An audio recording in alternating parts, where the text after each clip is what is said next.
তো আজকে আমরা এসেছি দুইটি কমপ্লেন নিয়ে।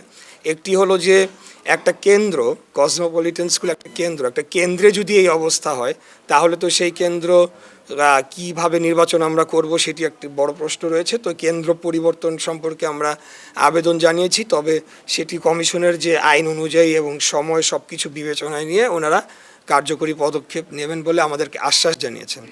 আরেকটি হলো সূত্রাপুর থানার যিনি ওসি সাহেব আছেন, তো ওনার ব্যাপারে আমাদের এটি একটা সম্মিলিত অভিযোগ এলাকাবাসী সহ আমাদের, কারণ ওনাকে জানানোর পরেও তিনি প্রবেশ করেননি এবং তিনি একটা উইন্ডো স্পেস করে দিয়েছেন, যেই সময়টির মধ্যে ধারণা করা হচ্ছে লাঠিসোঁটার বাইরেও আগ্নেয়াস্ত্র সেখান থেকে বহন করে বের করে নিয়ে যাওয়া হয়। আমরা ওনাকে যাতে পরিবর্তন করা হয় সেই মর্মে আমরা একটা আবেদন করেছি। আজকে নির্বাচন কমিশনে আমরা এসেছি একটা অভিযোগ দায়ের করার জন্যে, এবং আমরা সেটি মৌখিকভাবে জানিয়েছি এবং আমাদেরকে জানানো হয়েছে যে এই ব্যাপারে ওনাদের যে একটা আইনি সেল রয়েছে বা এই ধরনের কমপ্লেন নিষ্পত্তি করার জন্য যে বডিটা রয়েছে তাদের কাছে ওনারা এটা ফরওয়ার্ড করেছেন এবং ওনারা ব্যবস্থা নেবেন বা দেখছেন, বিষয়টি খতিয়ে দেখছেন আর কি।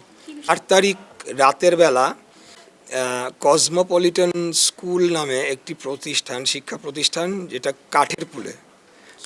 সূত্রাপুরে কাঠের পুলের অবস্থিত এবং সেটি একটি কেন্দ্র আমাদের 6 আসনের।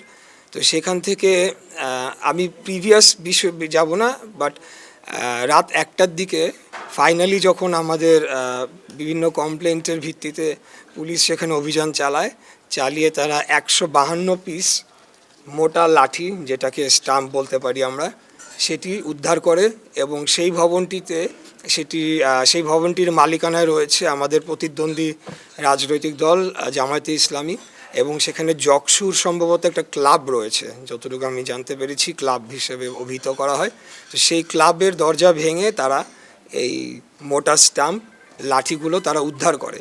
এখন এখানে বিষয় হচ্ছে যে আমরা বেশ কিছুদিন যাবৎ এই ধরনের একটা কমপ্লেন্ট পেয়ে আসছিলাম, তো আমরা সেটা বিভিন্ন মাধ্যমে থানাকে অবহিত করার পরও তারা কোনো যথাযথ পদক্ষেপ নেননি।